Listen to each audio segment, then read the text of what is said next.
महोदय, हमारे राष्ट्रपति ने इस सम्मेलन को भेजे गए अपने संदेश में कहा है कि उन्हें इसके आयोजन पर बड़ी प्रसन्नता है। मैं उस संदेश का अंतिम पैराग्राफ पढ़ रही हूँ। राष्ट्रपति ने कहा है, हम आज अपने समाज को नया रूप देने के काम में लगे हैं। सरकार को आर्थिक विकास के क्षेत्र में प्रमुख योगदान देना होगा। अपेक्षाकृत उसे कमजोर वर्ग के लोगों की रक्षा करने तथा सामाजिक न्याय से संयुक्त आर्थिक प्रगति के लक्ष्य को प्राप्त करने की दिशा में राष्ट्र को आगे बढ़ाने के लिए सामंजस्य रखकर काम करना होगा। हम जो कुछ भी करें वह संविधान के निर्देशक सिद्धांतों के दायरे में किया जाना चाहिए। संविधान में यह निर्दिष्ट है कि समाज के साधनों का स्वामित्व और नियंत्रण ऐसे ढंग से होना चाहिए जिससे सभी का हित हो और आर्थिक प्रणाली ऐसे ढंग से काम न करे कि धन और उत्पादन के साधनों का केंद्रीकरण होने लगे जिससे सामान्य हितों को हानि पहुंचे। सबसे पहले मैं यह कहना चाहूंगी कि इस प्रयास के लिए मैं अपना आशीर्वाद देती हूं। मुझे प्रसन्नता है कि यह कदम उठाया गया है। यह एक महत्वपूर्ण कदम है और ऐसे सम्मेलन बार बार होने चाहिए।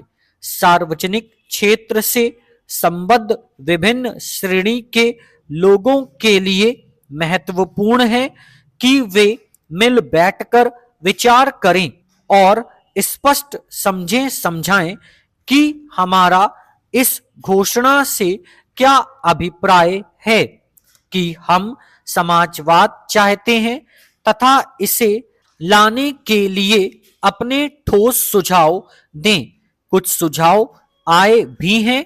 आप जैसे जैसे किसी समस्या पर गहराई से विचार करते हैं वैसे वैसे आप प्रगति करते जाते हैं और अन्य अनेक सुझाव सामने आते जाते हैं। मैं समझती हूं कि यह सत्य है कि हमने सार्वजनिक क्षेत्र का निर्माण बहुत अच्छे इरादे से आरंभ किया था और सार्वजनिक क्षेत्र ने काफी कुछ उपलब्ध भी किया है। फिर भी हमने कुल मिलाकर उसका निर्माण पुराने तत्कालीन निजी क्षेत्र के नमूने पर किया था। इसके कारण उसके विकास में बाधा पड़ी है। नए विचारों का मार्ग अवरुद्ध हुआ है। नए अन्वेषणों की भावना विकसित नहीं हो पाई है और लगातार परिवर्तन व प्रगति की प्रेरणा काम नहीं कर सकती है, जिसके बिना इस बदलते विश्व के साथ कदम मिलाकर चल सकना संभव नहीं है। अभी अभी कहा गया कि अनेक महत्वपूर्ण निर्णय लिए जाने हैं।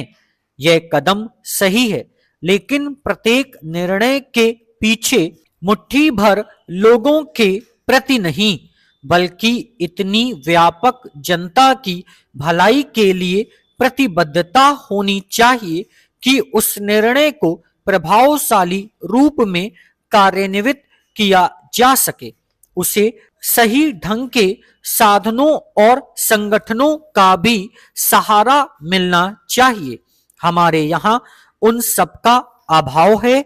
फिर भी यहाँ भावात्मक प्रतिबद्धता बहुत पाई जाती है, लेकिन वह शायद ऐसी नहीं है जो समान उद्देश्यों की प्राप्ति के लिए सक्षम है। उसके लिए इच्छा और भावना तो पाई जाती है और मैं समझती हूं कि हमें कोशिश करके सही ढंग की प्रतिबद्धता अपनानी चाहिए। सभापति महोदय, हिंदुस्तान स्टील और अन्य सार्वजनिक उद्यमों के बारे में सुनकर दुख हुआ। उन्हें कितनी बदनामी और आलोचना सुननी सहनी पड़ती है। हम जानते हैं कि हमारे देश में केवल वे ही आलोचना के शिकार नहीं होते, बल्कि मैं समझती हूं कि मुझे भी उसी प्रकार से आलोचना का लक्ष्य बनाया जाता है। और इसी तरह प्रतिबद्धता शब्द को भी वह एक ऐसा शब्द बन गया है जिसे बहुत से भयावह अर्थ और अभिप्राय दिए गए हैं, लेकिन वह एक बहुत सीधा साधा शब्द है और जब हमने उसका इस्तेमाल जनता के संदर्भ में किया है, केवल आम जनता के लिए ही नहीं बल्कि उन लोगों के भी संदर्भ में जो प्रशासन में है, तो हमारा कभी भी यह आशय नहीं रहा है कि हम किसी भी तरह का वैचारिक नियंत्रण चाहते हैं या चाहते हैं कि किसी मार्ग पर आंखें बंद करके चला जाए। अगर हम वैसी प्रणाली लाना चाहते तो हमने अपने लिए संसदीय लोकतंत्र को ना चुना होता। हमने स्वतंत्र और स्पष्ट आलोचना का वह मार्ग ना चुना होता जिस पर कोई भी हमारी ओर से बिना किसी बाधा के चल सकता है। मैं समझती हूं कि आलोचना किसी भी चीज के सुचारू संचालन के लिए आवश्यक है। हाँ, यह सच है कि सार्वजनिक क्षेत्र की अधिकांश आलोचना सही तथ्यों पर आधारित नहीं है और वह हमेशा ही निष्पक्ष आलोचना नहीं रही है। हम यह ना समझें कि जो लोग ये सब लांछन लगाते हैं वे नहीं जानते कि वास्तविकता क्या है। वे निश्चय ही जानते हैं, उन्हें मालूम है कि सच्चाई क्या है, और फिर भी जब उन्हें सही स्थिति की जानकारी दी जाती है तब भी वे जानबूझकर लांछन लगाते रहते हैं। इसलिए हमें इस पूरी समस्या को सही परिप्रेक्ष्य में रखकर देखना होगा। सार्वजनिक क्षेत्र की आलोचना क्यों की जाती है? हमारे द्वारा प्रयुक्त कुछ शब्दों की आलोचना क्यों की जाती है? इसलिए नहीं कि कोई चीज अपने आप में गलत है, बल्कि इसलिए कि वह किसी ऐसे उद्देश्य की प्राप्ति का प्रतीक है जो बहुत ही विशाल है।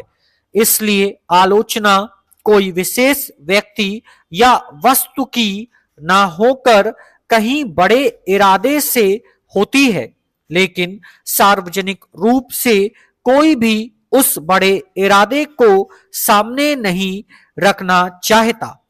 कोई भी खुलकर यह नहीं कह सकता कि यह असमानता को दूर करने के विरुद्ध है। कोई भी यह साफ साफ नहीं कह सकता कि समाजवाद का जो व्यापक अभिप्राय है हम उसके विरुद्ध हैं।